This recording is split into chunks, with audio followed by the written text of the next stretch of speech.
Hello everybody, I got another Delonghi machine, and customer complaint is that the pump is very loud, and also that there is not enough water going when she press the full cup. It's actually filling up till I would say half of the cup.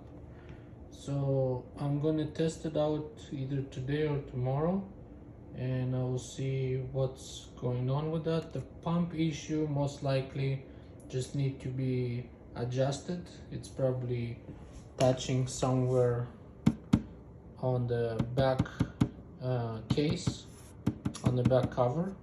That's the reason why maybe there's too much vibration.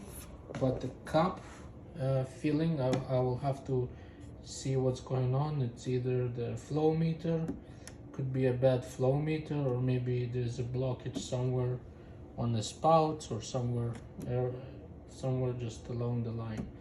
I'm gonna keep you posted on this one. It's for Delonghi Magnifica. Thank you for watching and take care.